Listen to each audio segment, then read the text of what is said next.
E agora eu vou levar você a uma visita, pequena visita na cidade de Davi, onde tudo se iniciou em termos de Jerusalém.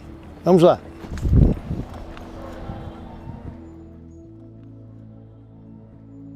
Chegando aqui você tem o quiosque, você também tem os banheiros aqui à direita, a bilheteria e uma lojinha muito boa, uma vista da parte de cima, olhando a cidade de Davi daqui de cima, mas eu vou levar vocês, na verdade, aqui embaixo no Palácio do Rei Davi. Vamos lá.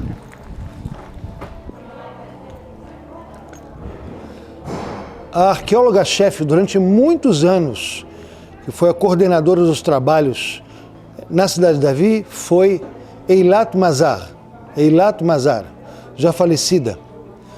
E, segundo a sua própria descrição, ela trabalhava com uma pá numa mão e com a Bíblia na outra. Isso, então, nos demonstra que ela era uma arqueóloga maximalista, ou seja, considera a Bíblia como um relato bíblico, um relato histórico confiável. E muitas coisas maravilhosas foram encontradas aqui, realmente que atestam sobre a veracidade do relato bíblico. Quero mostrar a vocês, nesse quadro, um dos selos que foram encontrados. Então, nessa área, a conclusão foi que essa área que estamos aqui foi um palácio muito provavelmente do rei Davi. Havia um cartório ou algo parecido com um cartório, onde documentos eram armazenados, guardados aqui aos cuidados das autoridades do Estado na época. Pois bem, ao final do período israelita, ou período do reino de Judá, então nós temos que Jerusalém foi queimada a fogo por Nabucodonosor. E os documentos aqui armazenados foram queimados. Pois bem, os selos de barro que foram selados, que fechavam os documentos, à medida que foram queimados, se tornaram cerâmica. E essa cerâmica foi encontrada durante as escavações, com os nomes das autoridades. Veja só, uma das autoridades que foram encontradas foi Jerucal, onde nós encontramos no livro de Jeremias 37:3. Mas não somente Jerucal, nós temos outras autoridades que nós encontramos ali no livro de Jeremias, o que mostra que o livro de Jeremias não é uma fábula, não é uma lenda, mas sim um relato com o seu componente histórico, verídico, aconteceu com pessoas que existiram. Quero levar vocês a um local muito interessante, do outro lado da rua. Fazendo parte das escavações da cidade de Davi, nós temos aqui, nesta área, as escavações chamadas do estacionamento Givati, porque no passado aqui era um estacionamento. Então se iniciaram as escavações e vocês podem ver ali aonde que era o nível e o quanto foi escavado, tá?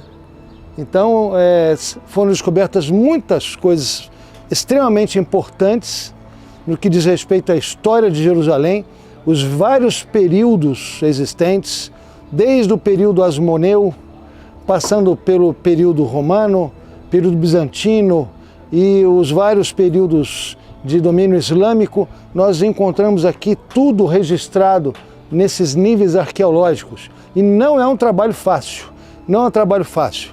Por quê? Porque também nós temos escavações debaixo das casas, que vocês podem ver ali.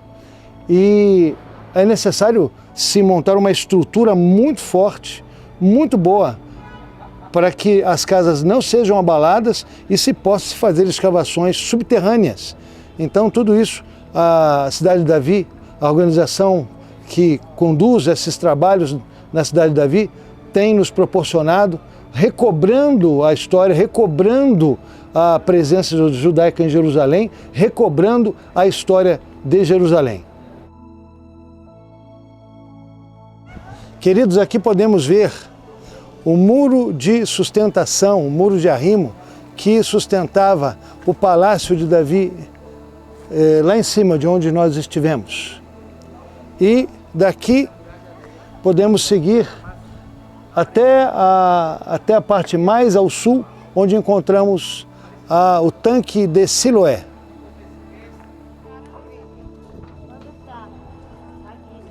Fazendo parte do muro de contenção, nós vemos uma casa, a casa da família Ariel, casa de Ariel, muito bem conservada.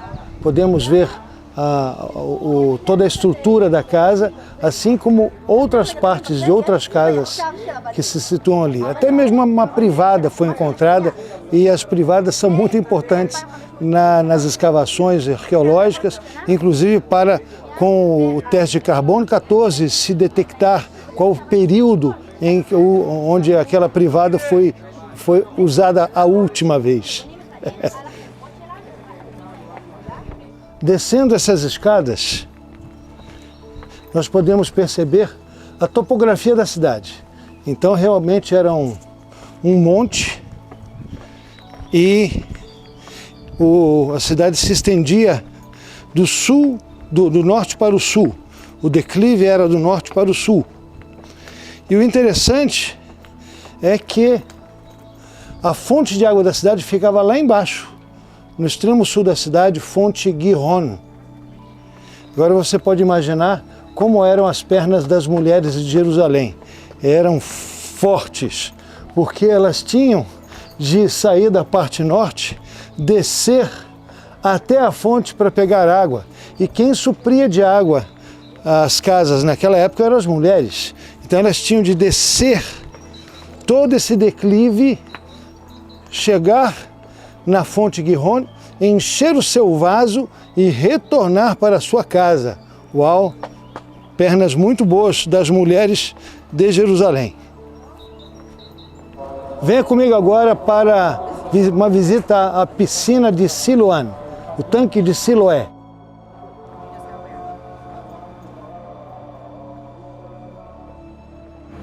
Esse é o tanque de Siloé, aonde os peregrinos de Israel, que vinham de todas as partes do país, na época da existência do templo, entravam à cidade, num muro muito próximo aqui, na parte sul da cidade, e aqui se banhavam como parte ritual da sua subida até o monte do templo.